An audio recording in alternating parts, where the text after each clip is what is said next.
UP में SIR को लेकर बहुत बड़ी अपडेट आ चुकी है। यूपी एसआईआर में जारी अपडेट के बीच आई बड़ी खबर। अब भरना जरूरी होगा, आपको एक और फॉर्म देना होगा। ये डिटेल। उत्तर प्रदेश में मतदाता सूची के गहन पुनरीक्षीकरण की प्रक्रिया में नए नाम जुड़वाने और आपत्तियों का क्रम जारी है। इस बीच नई जानकारी सामने आई है जो मतदाताओं के लिए बहुत ही जरूरी है। जैसे कि आपको पता होगा, जिसको नहीं पता है बता दें, उत्तर प्रदेश में जारी प्रांगण पुनरीक्षीकरण कार्यक्रम 2026 के तहत फॉर्म 6 के साथ घोषणा पत्र भरना अनिवार्य कर दिया गया है, जिसमें आवेदक का नाम व पता सही, वर्तनी में नवीनतम यानी कि नई फोटो और मोबाइल नंबर दर्ज होना चाहिए। यह जानकारी राज्य निर्वाचन आयोग ने एक प्रेस विज्ञप्ति के माध्यम से दी है।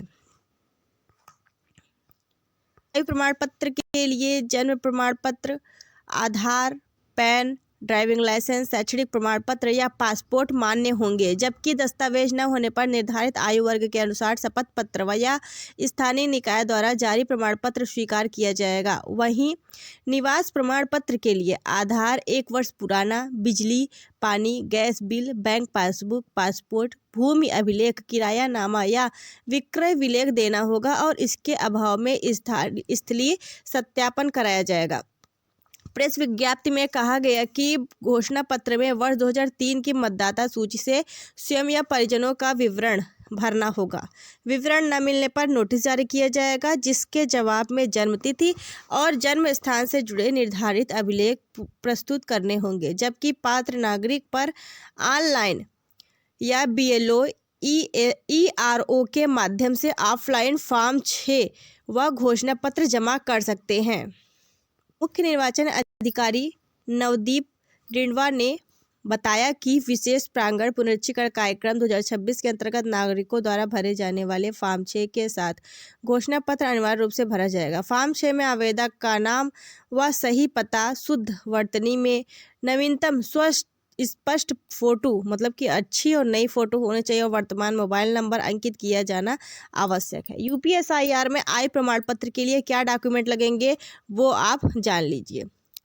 सबसे पहले बता दें, सक्षम स्तर द्वारा जारी जन्म प्रमाण पत्र होना चाहिए। Aadhaar card, PAN card, driving licence, high school, intermediate या प्रमाण पत्र जिसमें जन्मतिथि का उल्लेख हो। भारतीय पासपोर्ट या जन्मतिथि के सबूत के लिए कोई अन्य दस्तावेज उपरोक्त अभिलेख उपलब्ध नहीं होंगे। ठीक है। और UPSIR जो है, अगर आपके पास नहीं है ये डॉक्यूमेंट्स तो आपको क्या करना है वो जान लीजिए। अगर आपके पास जो भी मैंने डॉक्यूमेंट्स ऊपर बताए नहीं है तो उसके बाद आपको क्या करना है, ऐसे मामले में 18 से 21 वर्ग के आयु के आवेदकों को अपने माता पिता अथवा गुरु के हस्ताक्षर से शपथ पत्र के साथ बूथ लेवल अधिकारी, सहायक निर्वाचन रजिस्ट्रीकरण अधिकारी, निर्वाचन रजिस्ट्रीकरण अधिकारी के समक्ष उपस्थित होना होगा। यदि उपरोक्त में से कोई भी अभिलेख उपलब्ध नहीं है और माता पिता भी जीवित न हो तो आवेदक ग्राम प्रधान, नगर निगम, नगर पंचायत के सदस्य द्वारा प्रदत्त आयु प्रमाण पत्र प्रस्तुत कर सकता है। यदि आवेदक की आयु 21 वर्ष या इससे अधिक है तो आपको क्या करना है, तो वह स्वयं बूथ लेवल अधिकारी, सहायक निर्वाचन रजिस्ट्रीकरण अधिकारी, निर्वाचन रजिस्ट्रीकरण अधिकारी के समक्ष उपस्थित होकर आयु के संबंध में मात्र अपना घोषणा पत्र प्रस्तुत कर सकता है। ठीक है, छूट दी जा रही है इसके लिए। और इसके अलावा बात करें UPSIR में निवास के लिए कौन से कागज जरूरी हैं वो जान लीजिए। उस पते पर आपका बिजली, गैस कनेक्शन या बिल या फिर आधार कार्ड, राष्ट्रीय अनुसूचित बैंक, डाकघर की वर्तमान पासबुक, भारतीय पासपोर्ट, राजस्व विभाग का भूमि स्वामित्व अभिलेख जिसमें किसान बही भी है, रजिस्ट्रीकृत किराया पट्टा या विलेख किराएदार की दशा में, रजिस्ट्रीकृत विक्रय विलेख स्वयं के घर की दशा में, उपरोक्त में से कोई अभिलेख उपलब्ध न होने की दशा में निर्वाचन रजिस्ट्रीकरण अधिकारी द्वारा स्थलीय सत्यापन कराया जाना आवश्यक होगा। विशेष प्रांगण पुनरीक्षीकरण 2026 के अंतर्गत जमा किए जाने वाले फॉर्म 6 के साथ घोषणा पत्र दिया जाना अनिवार्य है। ठीक है। घोषणा पत्र में आवेदक को वर्ष 2003 के अंतिम मतदाता सूची में से स्वयं का अथवा अपने माता पिता अथवा दादा दादी, नाना नानी में से किसी एक का विवरण विधानसभा क्षेत्र संख्या, भाग संख्या या क्रम संख्या के साथ भरकर प्रस्तुत करना होगा। सही मैपिंग की दशा में आवेदक को कोई नोटिस निर्गत नहीं होगा। घोषणा पत्र में दिया गया विगत विशेष प्रांगण पुनरीक्षीकरण निर्वाचन नामावली 2003 का विवरण यदि उपलब्ध नहीं है अथवा डेटाबेस से मेल नहीं खाता तो आवेदक को नोटिस निर्गत किया जाएगा। इस बात का आप सभी जरूर ध्यान रखें। इसके अलावा UPSIR में आई नोटिस तो कैसे देना होगा आपको जवाब। अगर SIR के अंतर्गत नोटिस जारी हो ही जाती है अब तो करना क्या है वो जानिए।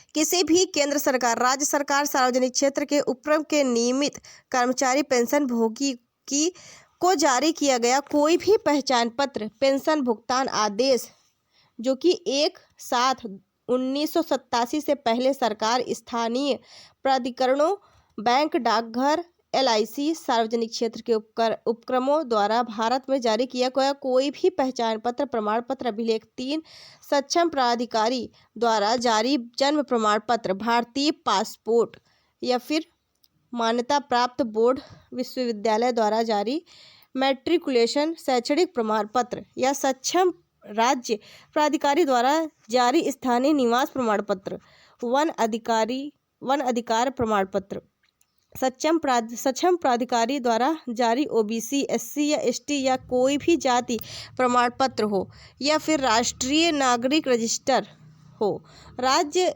स्थानीय प्राधिकारियों द्वारा तैयार किया गया परिवार रजिस्टर या फिर सरकार द्वारा जारी किया गया कोई भी भूमि मकान आवंटन प्रमाण पत्र। आधार के लिए आयोग के पत्र संख्या बता दें आपको, पत्र संख्या 23/2025 ERS खंड दिनांक 9/9/2025 द्वारा जारी निर्देश लागू होंगे। बिहार SIR की मतदाता सूची का अंश 1/7/2025 की संदर्भ तिथि के अनुसार बताया गया कि आवेदक का जन्म 1/7/1987 से पहले भारत में हुआ तो उपरोक्त 13 अभिलेखों में से कोई एक अभिलेख जन्मतिथि जन्म स्थान के प्रमाण के लिए उपलब्ध कराना होगा। इसी प्रकार यदि आवेदक का जन्म 1/7/1987 और 2/12/2004 के बीच में भारत में हुआ है तो उपरोक्त 13 में से कोई भी एक अभिलेख जन्म तिथि जन्म स्थान के प्रमाण के लिए उपलब्ध कराने के साथ ही साथ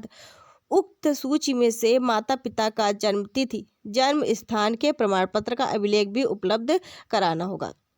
इसके अलावा यदि आवेदक का जन्म 2/12/2004 के बाद हुआ यानी कि 2 तारीख 12वां महीना 2004 के बाद जन्म हुआ है भारत में तो उपरोक्त में से कोई एक अभिलेख स्वयं की जन्म तिथि जन्म स्थान के प्रमाण पत्र के लिए उपलब्ध कराने के साथ ही माता एवं पिता दोनों के जन्म तिथि जन्म स्थान के प्रमाण के अभिलेखों को उपलब्ध कराना होगा। यदि अभिभावक में से कोई भी भारतीय नहीं है तो आवेदक के जन्म के समय उस अभिभावक के वैध पासपोर्ट और वीजा की प्रति उपलब्ध करानी होगी। ठीक है, इन बातों का ध्यान रखें।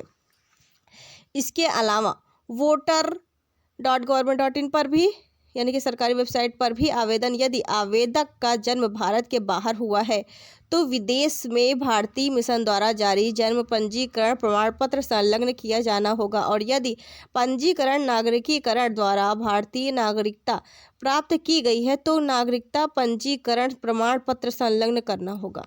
कोई भी पात्र नागरिक भारत निर्वाचन आयोग के पोर्टल पर जाकर अपना ऑनलाइन फॉर्म 6 या घोषणा पत्र भरकर आवेदन कर सकता है। ऑफलाइन जो है फॉर्म 6 घोषणा पत्र के साथ सही भरकर आवश्यक अभिलेखों के साथ अपने BLO सहायक निर्वाचक रजिस्ट्रीकरण अधिकारी और निर्वाचन रजिस्ट्रीकरण अधिकारी को प्राप्त करा सकते हैं।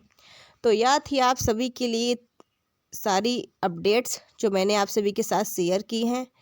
और अगर आपके पास डॉक्यूमेंट है तो क्या करना है, आयु प्रमाण पत्र के लिए डॉक्यूमेंट क्या क्या लग रहे हैं और इसके अलावा प्रमाण पत्र नहीं है तब क्या करना है, पूरी अपडेट मैंने आपको दे दी है। फिलहाल के तौर पर मैंने जो आपको अपडेट बताया उसके मुताबिक आपको घोषणा पत्र जरूर बनवा लेना चाहिए। कैसी लगी जानकारी कमेंट करके बताएं। ऐसी अपडेट आपको